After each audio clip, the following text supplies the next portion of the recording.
Bueno, en torno a la figura de Lutero hay muchísimos mitos, ¿no? Y entonces el gran mito de clavar las 95 tesis, que aparece en muchísimos grabados y está en nuestra psique colectiva, ahí en esta imagen, pues resulta que Lutero nunca las clavó. ¿Y por qué lo sabemos? Porque esta imagen aparece ya muerto Lutero en una reedición de sus obras completas que hace su teólogo de confianza, que era Melanchthon.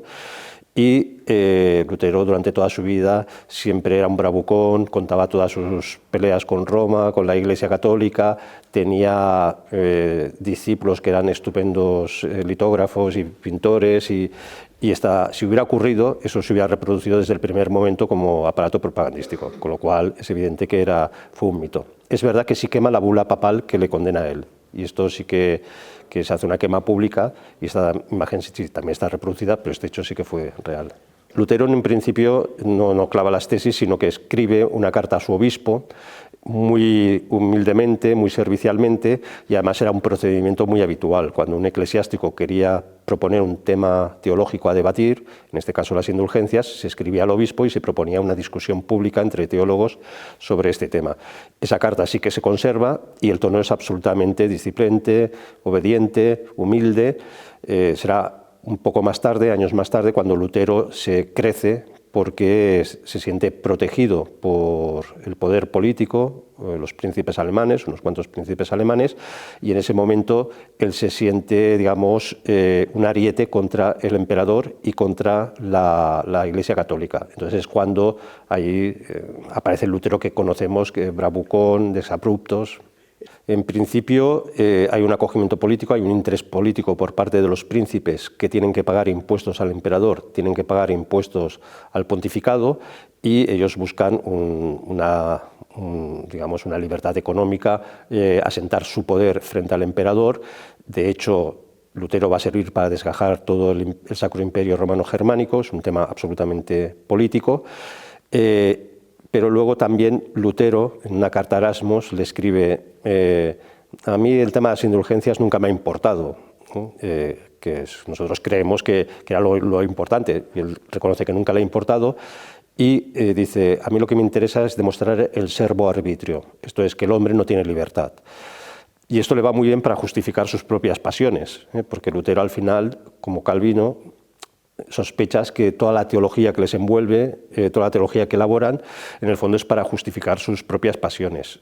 Esto lo sabía todo el mundo, él mismo lo reconoce en sus propios escritos: yo soy un lujurioso, yo soy un guloso, todo, él lo va reconociendo todo. Pero además, como él ha sentado el principio de que para salvarse no hace falta las obras, pues con solo la fe es suficiente. Entonces, para justificar que la fe salva, el acto de fe, que tampoco ya es el acto de fe católico, sino que es un puro voluntarismo de creerme entre los salvados, escribe a amigos que si tienen dudas de que la fe sola salva, entonces que pequen fuerte, ¿no? El pecca fortier.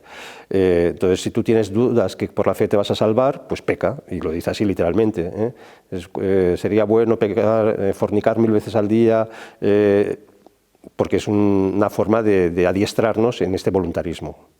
No, Lutero se crea una leyenda, él mismo va creando una leyenda en torno a él, su familia, su madre que decía que recogía leña, que su padre era un humilde campesino, pero esto no es así, porque tenemos, primero, documentación suficiente para saber que su padre era un comerciante potente, todas las ciudades que va recorriendo haciendo negocios, y además su padre le da estudios de derechos. Lutero, antes de hacerse fraile agustino, estudiaba derecho, y no todo el mundo podía acceder a estudios de derecho en aquella época, era porque era una familia pudiente. Sí. Cualquier psicólogo, de hecho hay muchos estudios actuales sobre Lutero y su personalidad, si se deja la leyenda rosa de Lutero, se ve este carácter ciclotímico, de depresión. Por eso él bebía mucho y se pegaba grandes comilonas, pero porque tenía estos estados y cuando decaía lo achacaba siempre al diablo. De hecho, hay un castillo en Turingia donde todavía, cuando se visita el castillo, que ahí estuvo una temporada Lutero, hay un manchurrón de un tintero que él decía que lo arrojó al diablo que le estaba atacando, ¿no? Entonces los turistas pueden contemplar el manchurrón. Esto evidentemente corresponde a una personalidad bastante desequilibrada, muy atormentada, De hecho, que él, hay un momento que se las da de hombre del pueblo, de amigo de los campesinos. Él mismo va a liderar la guerra de los nobles luteranos contra los anabaptistas, que era una forma ya de protestantismo muy radical que se había ido extendiendo, y eran esencialmente campesinos. Y estos campesinos buscaban una especie de justicia a base de asaltar monasterios, quemar castillos. Bueno, fueron unas guerras terribles, las guerras de campesinos en Alemania.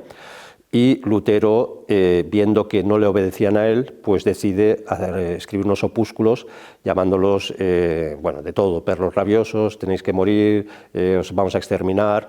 De hecho, se calcula que murieron más de 100.000 campesinos en Alemania debido a las represiones, cosa que los historiadores dicen que hasta la Revolución Francesa, digamos, no hubo digamos, una comparativa de tanta sangre y tanta violencia hasta el momento en la historia.